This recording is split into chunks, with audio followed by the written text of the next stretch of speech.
Hi, welcome to today's episode of your favorite daily podcast. A couple of things, a podcast about things. Today, I'm still going to talk about the Olympics, more fun facts, more interesting things that I've learned and realized, and all of that good stuff because today is the last day of the Olympics. I don't know if I already said that, but anyway, let's get into it.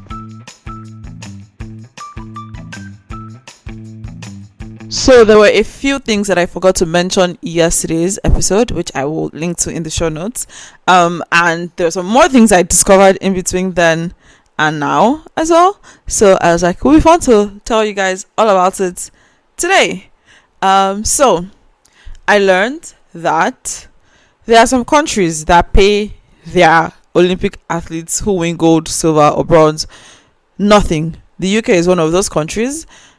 For some reason, I'm not surprised. The US does pay. So when I saw the video, the person was talking about the countries that pay the most and that pay nothing to the people who represent them in the Olympics who medal. And I was surprised that the US was not on top of that list. To my utmost shock, Singapore, Hong Kong, and I think China topped the list. I can't remember, but I know Singapore and Hong Kong are on the top 3.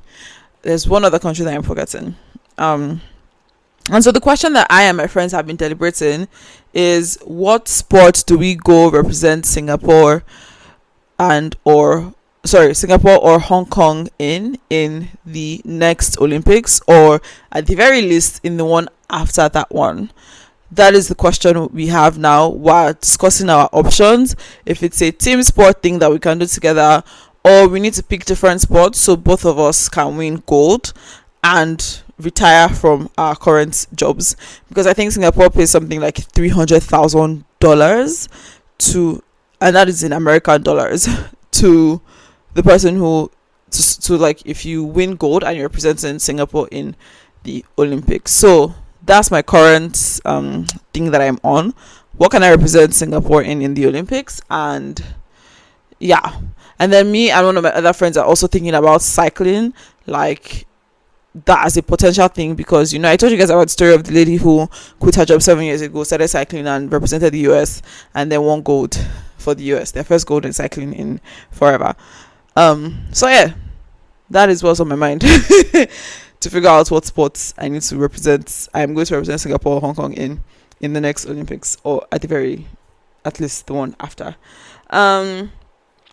Another thing that I found interesting is there is this guy, I think he's from Sweden, and he does the pole vault, and he has beat the record for the pole vault, not just in the Olympics but in like other events, every single time. Like for the past, he has beaten his own record, which has been the world record, for like 8 times in a row now, or something ridiculous like that. And again, it's just amazing, the lengths and the heights that people push themselves through to achieve these kinds of things. It's really amazing. And yes, I don't think that everybody in the world should like try to do that, or that everybody in the world needs to do that, but it's just so fascinating, the people who choose to go on this path, because it's like a lot of work and dedication. Which brings me to another thing I learned, which I was very, very surprised to learn, is that a lot of the Olympians actually have other jobs. Like, this is not their full-time work. Their full-time job is not to be an athlete. There are some people who that's their full-time job, like LeBron James, for example, who he was on the US basketball, he's on the US basketball Olympics team. Like, there are some people that's their job, that's what they do, they just do the sports.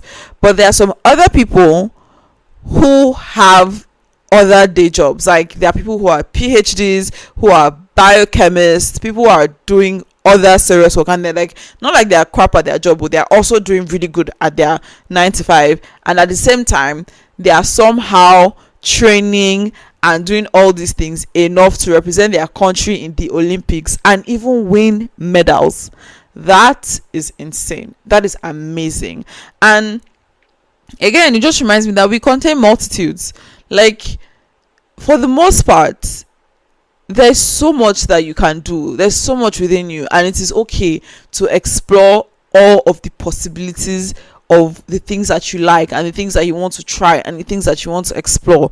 It is possible and it is okay. This is so amazing to me, how multifaceted, whatever, you know what I mean, how that we can do so much. And somehow we've grown up in a world that tells us that you have to just do this one thing and focus on that, otherwise you're not a serious person or whatever. I mean, maybe some people are doing their day jobs because being an Olympian does not always pay, but maybe they're doing it because they actually like it and they want to do it, and they also want to do whatever sport it is or thing that they're doing in the Olympics. Maybe that's it. Like, yeah, so I talked about some people who quit their jobs and then went on to be Olympians, but there are people, you don't have to. Like, if you enjoy the work that you do, you're 9 to 5, you can also choose to also do whatever. It doesn't have to be representing your country in the Olympics, but it can be anything. You're not limited to just this one thing. As much as your life and time allows, like, you can actually do stuff that you want to.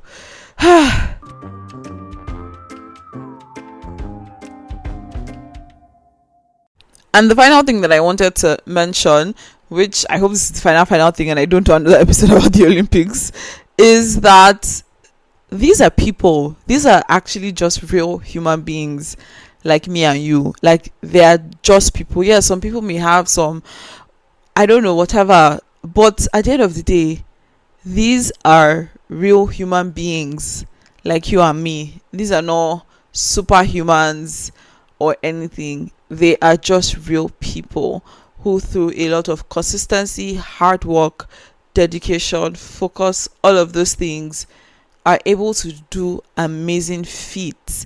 Like the person who ran 3 insane races in like 4 days and medaled for all of them. She did the 5K, the 10K, and a marathon in like 3 or 4 days, and she won medals in all of them. If I walk, the most physically intense thing I've done in a long time, like I remember, was walking like 6 hours from Amsterdam to a different city and back, and I was wiped out the next day. And this babe ran 3 incredible races in a number of days and medaled for all of them. But anyway, back to what I was saying. These are human beings like me and you. Like, we're all human beings with the same, like, blood is running through our veins. It's not a special type of blood that's inside their body. They don't have 3 heads. They are just like us. And I'm reminded of this because I saw some TikToks about how, like, those people that were like, wow, what an amazing athlete, they were seeing other people and they were fangirling and fanboying because they saw other people. Just a reminder that they are people too. They are people who also have like hopes and dreams and expectations and are also impressed by other people. As we are so impressed by them, there are other people who impress them and they admire and look up to as well. I saw a clip from one of the gymnastics events. I believe, I'm not sure what it was actually, but there was a girl, the person who came, I think, 3rd place in the event.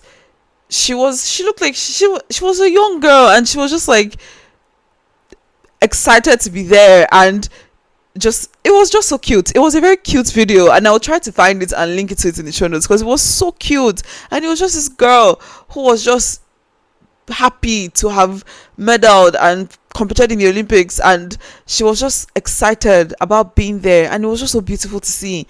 And I've seen clips of other people that we admire, like I said, like all the stars that we admire, being excited to be amongst other stars like them. Is just a reminder that we're all human and the same things excite us, the same things give us joy, and we find we're thrilled by similar things. Like, we laugh, we cry, all of those things. It's just a reminder of the humanity of these people. Like, they're people just like us. And on that note, thank you for listening. Bye.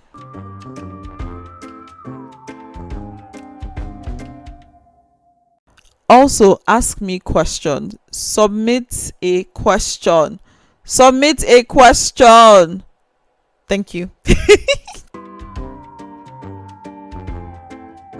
Thank you for listening to today's episode of A Couple of Things. If there was anything you found interesting or insightful, or you enjoyed the episode, please do share to someone or multiple people. Like, leave a comment, and definitely do subscribe and all the nice things. Bye.